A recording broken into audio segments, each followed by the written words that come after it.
Assalamualaikum warahmatullahi wabarakatuh. Salam Pramuka.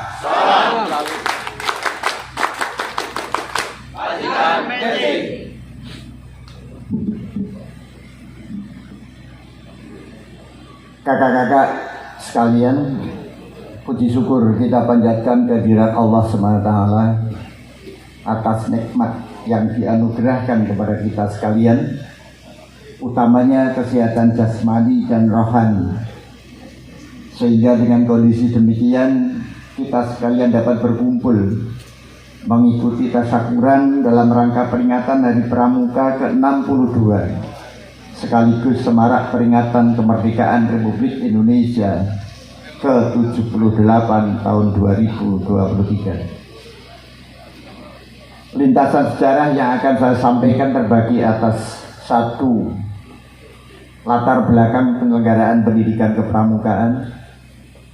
Dua, penyelenggaraan pendidikan kepramukaan oleh Warteg Cabang Gerakan Pramuka Pacitan. Ketiga, harapan. Satu, latar belakang penyelenggaraan pendidikan kepramukaan. Cita-cita mendorong terbentuknya Gerakan Pramuka sejak zaman penjajahan Belanda sampai dengan tahun 1961 di Indonesia telah banyak tumbuh dan berkembang organisasi kepanduan.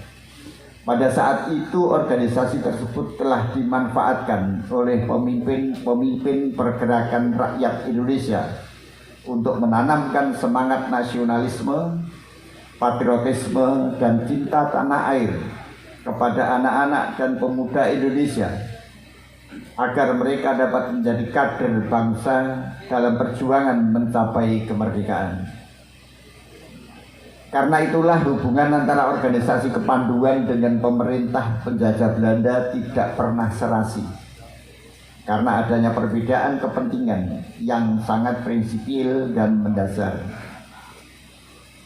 Sejak berdirinya Kepanduan Nasional Indonesia telah kita merdeka sampai dengan tahun 1961, perkembangan organisasi kepanduan sangat memprihatinkan.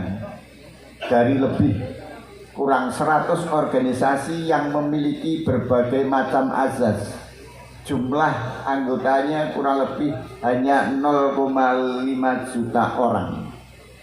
Sedang pendidikannya kurang luas, kurang berdaya guna dan berhasil guna, khususnya untuk menjadikan mereka kader pembangunan yang cukup dan bersemangat yang dijiwai oleh moral Pancasila. Oleh karena itu, pada tanggal 9 Maret 1961, Presiden Republik Indonesia yang pertama, organisasi-organisasi kepanduan tersebut dibubarkan dan dibentuk satu wadah organisasi kepanduan yang diberi nama Gerakan Pendidikan Kepanduan Praja Muda, karena disingkat Gerakan Pramuka. Dua, Gerakan Pramuka merupakan usaha pembaruan kepanduan. Keputusan Presiden Republik Indonesia nomor 238 tahun 1961 berisi ketetapan bahwa A. Penyelenggaraan pendidikan kepanduan kepada anak-anak dan pemuda Indonesia ditugaskan kepada Perkumpulan Gerakan Pramuka. B. Di seluruh wilayah Republik Indonesia, Perkumpulan Gerakan Pramuka dengan anggaran dasar sebagaimana tertera pada surat lampiran keputusan adalah satu-satunya menyelenggarakan pendidikan kepramukaan itu, badan yang diperbolehkan. C. Badan-badan lain yang sama sifatnya atau menyerupai Perkumpulan Gerakan Pramuka dilarang adanya. D. Surat keputusan ini mulai berlaku pada tanggal 20 Mei 1961. Sehubungan dengan hal tersebut di atas, dengan ditetapkannya Gerakan Pramuka sebagai satu-satunya badan yang ditugasi menyelenggarakan pendidikan kepanduan bagi anak-anak dan pemuda Indonesia, dan dalam melaksanakan pendidikannya selalu disesuaikan dengan keadaan, kepentingan, perkembangan bangsa dan masyarakat Indonesia.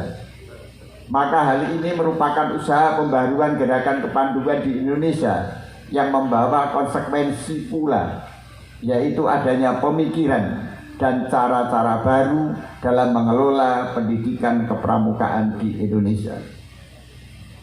Sifat pembaharuan tersebut landasannya telah diletakkan oleh Presiden Soekarno sesuai dengan amanatnya pada tanggal 17 Agustus 1963 pada acara musyawarah pimpinan eksekutif Gerakan Pramuka yang antara lain menyatakan: 1. Gerakan Pramuka adalah suatu badan atau gerakan yang memikul, mengemban dan merealisasikan kepribadian nasional kita sendiri. 2. Gerakan Pramuka mempunyai tujuan, corak, tugas, fungsi, dan cara bekerja yang disesuaikan dengan pertumbuhan bangsa dan masyarakat Indonesia. 3. Gerakan Pramuka adalah gerakan yang bersifat nasional bagi seluruh bangsa kita di seluruh tanah air untuk menghasilkan kader-kader pembangunan yang cakap dan bersemangat. 4. Gerakan Pramuka adalah gerakan yang motor penggeraknya adalah sukarelawan dan penggerak bekerjanya adalah kesadaran dan keyakinan murni. 5. Gerakan Pramuka wajib dikembangkan dan diperluas sampai ke desa-desa. Sifat-sifat pembaharuan tersebut kemudian ditegaskan pula oleh Presiden Soeharto sesuai dengan amanatnya pada Musyawarah Nasional Gerakan Pramuka pada tanggal 12 April 1976 di Istana Merdeka, Jakarta. Antara lain, tugas pokok Gerakan Pramuka adalah menumbuh kembangkan tunas-tunas bangsa agar menjadi generasi yang lebih baik, yang sanggup bertanggung jawab kepada diri sendiri dan tanggung jawab terhadap masyarakat. Adanya keseimbangan antara usaha untuk mengejar kemajuan lahir dan kebahagiaan batin. Singkatnya, suatu usaha untuk melahirkan manusia Indonesia yang utuh dan penuh keseimbangan, yang dapat berdiri sendiri, mampu bertanggung jawab kepada dirinya dan masyarakat. Sifat-sifat pembaharuan itu telah dirangkum pula dalam tujuan Gerakan Pramuka, Anggaran Dasar Gerakan Pramuka bab 2 pasal 6. Memasuki era reformasi pada tahun 1998, perkembangan Gerakan Pramuka mengalami penurunan. Gerakan Pramuka tidak dirasakan penting oleh kaum muda, sehingga transfer nilai-nilai yang terkandung dalam falsafah Pancasila pada pembentukan kepribadian kaum muda tidak optimal. Padahal pada waktu yang bersamaan, bangsa dan negara membutuhkan kaum muda yang memiliki rasa cinta terhadap tanah air, kepribadian yang kuat dan tangguh, yang memiliki rasa kesetiakawanan sosial, kejujuran, sikap toleransi, mampu bekerja sama dan rasa tanggung jawab, disiplin yang sangat dibutuhkan untuk membela dan membangun bangsa dalam tatanan dunia globalisasi. Menyadari permasalahan-permasalahan yang digambarkan di atas, sejak tahun 2006 dimulai revitalisasi Gerakan Pramuka yang dicanangkan oleh Presiden Republik Indonesia ke-6, Bapak Dr. Bambang Susilo Yudhoyono, pada peringatan Hari Pramuka ke-45, bahwa revitalisasi Gerakan Pramuka dirasakan penting, mengingat pembangunan kepribadian bangsa sangat diperlukan dalam menghadapi tantangan sesuai dengan tuntutan perubahan kehidupan lokal, nasional, dan global. Salah satu langkah strategis dalam merevitalisasi Gerakan Pramuka adalah pembentukan undang-undang tentang Gerakan Pramuka. Secara yuridis, pembentukan undang-undang ini dirasakan penting, sebab sejak awal Gerakan Pramuka belum memiliki dasar hukum yang kuat dalam bentuk undang-undang yang secara komprehensif mengatur berbagai aspek Gerakan Pramuka. Sampai undang-undang ini terbentuk, payung hukum gerakan pramuka hanya didasarkan pada peraturan tingkat keputusan presiden, yaitu keputusan Presiden nomor 238 tahun 1961 tentang gerakan pramuka yang menyatukan lebih dari 60 organisasi kepanduan di Indonesia ke dalam satu wadah yang dikenal dengan gerakan pramuka. Pengaturan dalam bentuk keputusan presiden memiliki beberapa kelemahan, antara lain keputusan presiden tidak dapat mengikat badan di luar pemerintahan. Undang-undang gerakan pramuka disusun dengan maksud untuk menghidupkan dan menggerakkan kembali semangat perjuangan yang dijiwai nilai-nilai Pancasila dalam kehidupan masyarakat yang beraneka ragam dan demokratis. Secara organisatoris, maksud dari revitalisasi agar kegiatan pramuka yang berbasis pada gugus depan baik pada satuan pendidikan maupun komunitas. Oleh karena itu, undang-undang ini menjadi dasar atau acuan bagi semua komponen bangsa untuk secara mandiri terlibat dalam gerakan pramuka dengan semangat semboyan Bhinneka Tunggal Ika untuk mempertahankan kesatuan dan keutuhan bangsa. Undang-undang ini menjadi dasar pengabdian masyarakat dan orang tua dalam pengembangan anak-anak dan kaum muda serta memperkuat gerakan pramuka. Undang-undang ini menegaskan kembali bahwa Pancasila merupakan asas gerakan pramuka, sedangkan fungsi gerakan pramuka adalah sebagai wadah untuk mencapai tujuan pramuka yang dilaksanakan melalui kegiatan kepramukaan, yaitu pendidikan dan pelatihan, pengembangan, pengabdian masyarakat dan orang tua, serta permainan yang berorientasi pada pendidikan. Selanjutnya, tujuan gerakan pramuka adalah membentuk setiap pramuka agar memiliki kepribadian yang berakhlak mulia, berjiwa patriotik, taat hukum, disiplin, menjunjung nilai-nilai luhur bangsa, dan memiliki kecakapan hidup sebagai kader bangsa dalam menjaga dan membangun NKRI, mengamalkan Pancasila, serta melestarikan lingkungan hidup. Dengan mengacu kepada fungsi dan tujuannya, selanjutnya undang-undang ini mengatur mengenai aspek pendidikan kepramukaan, kelembagaan, tugas dan wewenang pemerintah dan pemerintah daerah, hak dan kewajiban para pemangku kepentingan, yaitu peserta didik, masyarakat dan orang tua, serta aspek keuangan gerakan pramuka.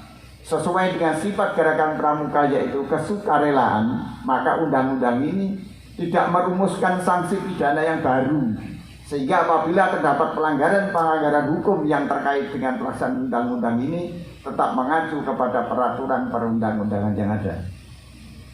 Romawi 2, penyelenggaraan pendidikan kepramukaan di Pacitan. Penyelenggaraan pendidikan kepramukaan di Pacitan dilaksanakan oleh Kuartir Cabang Gerakan Pramuka Pacitan sejak tahun 1961. Selama 62 tahun penyelenggaraan pendidikan ditinjau dari kuantitas keanggotaan baik peserta didiknya, pembina dan pelatih pembina menggembirakan walaupun mengalami pasang surut. Pendidikan dan pelatihan bagi anggota dewasa mengalami peningkatan yang cukup signifikan dikala terjadi COVID-19 dan mampu menuntaskan persoalan klasik pembina di tingkat gugus depan hampir 70%, memenuhi kompetensi sebagai pembina berkualifikasi kursus mahir dasar. Frekuensi kursus pembina mahir terus dikembangkan, membangun kerjasama dengan berbagai perguruan tinggi, khususnya STKIP PGRI Pacitan. Sampai dengan tahun 2023 saat ini sudah terselenggara sebanyak 7 kali dan menghasilkan 984 pandika tamatan STKIP yang telah memenuhi kualifikasi mahir dasar. Dan kegiatan peserta didik terjadi kompetensi yang cukup ketat dan peningkatan baik dari segi jumlah maupun capaian kegiatan secara merata. Kakak-kakak yang saya hormati, unsur majelis pembimbing cabang ini adalah potensi kuartir, badan dalam gerakan pramuka yang memberikan bimbingan bantuan moral organisatoris material, finansial, serta konsultasi kuartir disebut Majelis Pembimbing Cabang. Sedangkan Ketua Majelis Pembimbing Cabang mulai 1961 sudah mengalami pergantian sebanyak 11 kali. Bupati yang pertama selaku Kamabicap adalah Kakak R.T. Jo Sumarto, dan Bupati saat ini adalah yang ke-11 sebagai Kamabicap Gerakan Pramuka adalah Kak Indrata Nur Bayiwaji. Yang kedua, fungsionaris Kuartir Cabang selama 62 tahun juga mengalami pergantian pimpinan. Sudah 10 kali mengalami pergantian pimpinan. Yang pertama adalah Kakak Imam Buntoro, yang dulu jabatannya adalah Kepala Dinas P&K Kabupaten Pacitan. Terus yang ke-10 dan akan ke-11 adalah Kak Heru Wiwoho. Terima kasih kakak telah bersedia untuk memimpin Kuartir sampai dengan 5 tahun ke depan. Ketiga, kepengurusan Dewan Kerja. Selama 62 tahun Ketua Dewan Kerja Cabang mengalami pergantian tidak sebanding lurus dengan masa bakti kuartirnya. Karena di Dewan Kerja sudah terjadi 14 pergantian Ketua Dewan Kerja. Yang pertama adalah almarhum Kak Gunardi. Terus kemudian yang ke-14 adalah adik Reza Prastia Andika.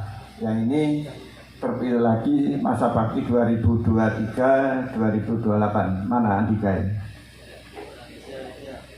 Andika. Reza Andika Prastia. Ini Chinese ya? Betul Chinese.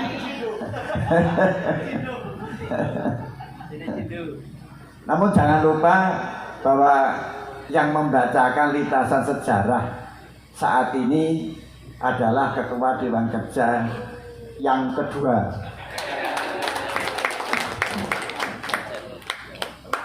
Karena perlu juga saya informasikan, Ketua Dewan Kerja yang pertama sudah almarhum, Ketua Dewan Kerja yang ketiga juga sudah almarhum. Alhamdulillah yang kedua masih sehat walafiat. Mudah-mudahan panjang umur. Tadi saya juga melihat ada Ketua Dewan Kerja ke-6. Silakan untuk berdiri. Kak Arifin. Ini ke-6 Dewan Kerja. Terus kemudian ada lagi ke-9. Silakan untuk berdiri. Saya pernah jadi Ketua Dewan Kerja. Endang Pamulatsih. Kak Bejo, mana Kak Bejo? Itu Kak Bejo, orangnya tinggi besar hitam. Pernah memimpin Dewan Kerja. Ini adalah ke-10.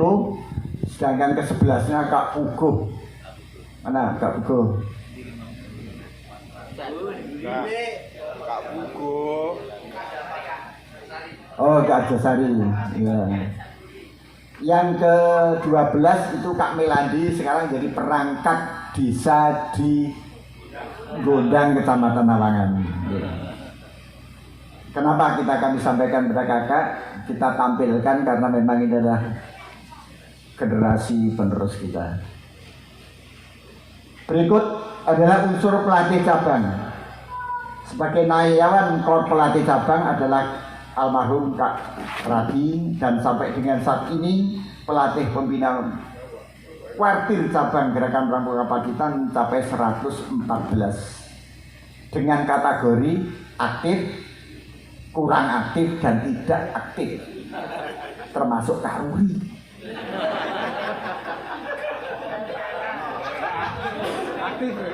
Monggo, itu kualifikasinya abu-abu. Kantor Kuartir Cabang Gerakan Pramuka Pacitan sejak tahun 61 telah beberapa kali pindah tempat kakak dan alamat. Pertama, menempati ruang Bina Marga. Ruang Bina Marga itu baratnya jembatan Penceng, ya, yang gedungnya masih cukup megah. Terus kemudian 10 tahun menempati Gedung Pemuda. Dulu merasa jaya ketika berada di pojokan alun-alun sebelah barat. Gedungnya paling tinggi pada saat itu. Kita menempati juga cukup enjoy selama 10 tahun.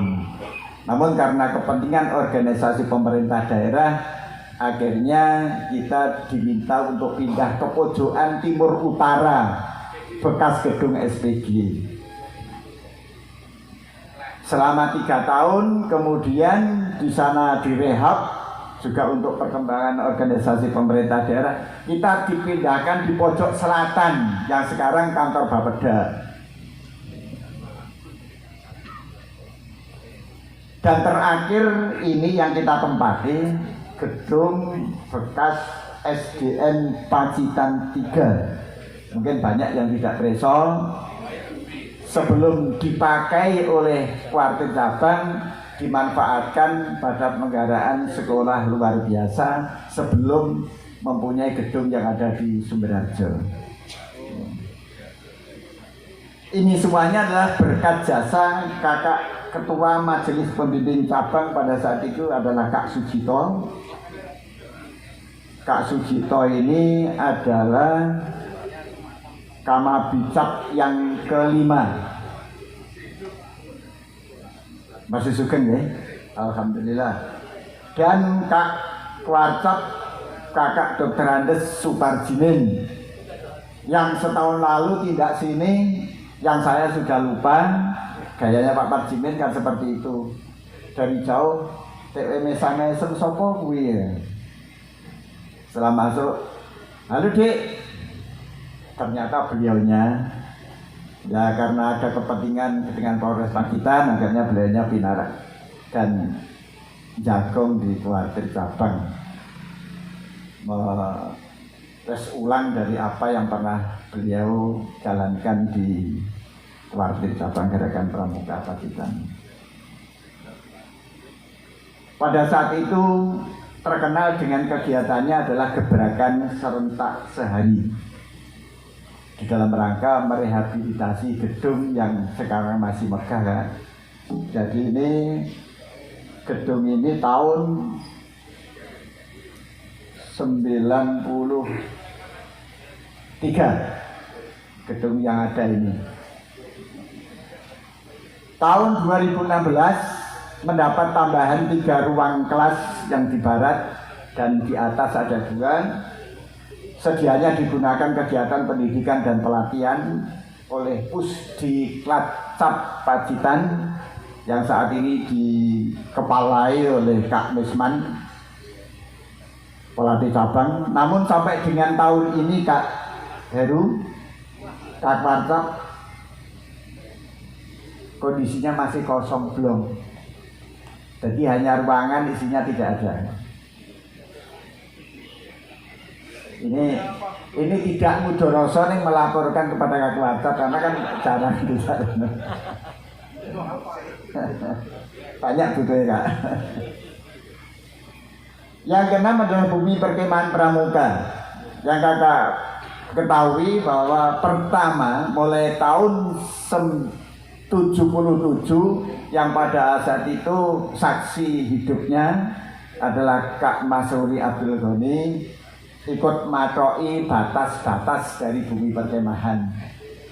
Sekali lagi karena kebutuhan dan pengembangan wisata di Kabupaten Pacitan, akhirnya pada tahun 2011 berdasarkan peraturan Bupati nomor 4 yang ditandatangani oleh Kak Gepeng Sudibyo pada waktu itu Bupati pengganti Kak Yono, bahwa Pancerjor sebagai kawasan wisata dan bumi perkemahan di Kabupaten Pacitan. Jadi kalau hari ini hadir di tengah-tengah kita kakak-kakak ketua majelis pembimbing gugus depan, bukan kami dari kuartir tidak punya kepentingan. Artinya kondisi yang ada di Pancerjor sebagai bumi perkemahan ini perlu disemarakan menjadi arena dari adik-adik kita, baik itu adik-adik siaga, penggalang maupun penegak. Kakak-kakak yang saya hormati,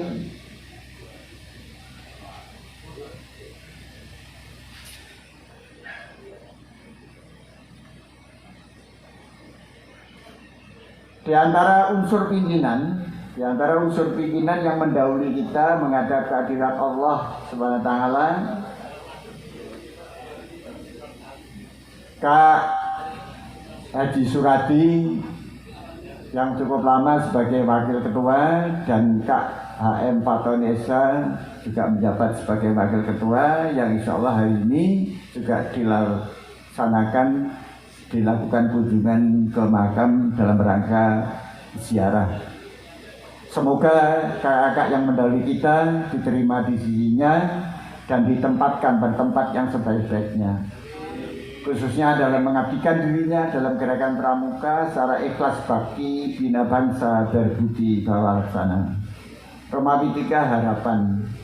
Lintasan sejarah gerakan pramuka Pacitan disampaikan pada taseparan ini tentunya mengandung suatu harapan agar masing-masing fungsionaris yang duduk sebagai majelis pembimbing, andalan dan pelatih maupun staf dapat mengadakan introspeksi untuk melihat kekurangan dan kelebihannya masing-masing, agar selanjutnya lebih dapat berperan secara aktif sehingga kuartir cabang Pacitan dapat berhasil dalam melaksanakan misinya.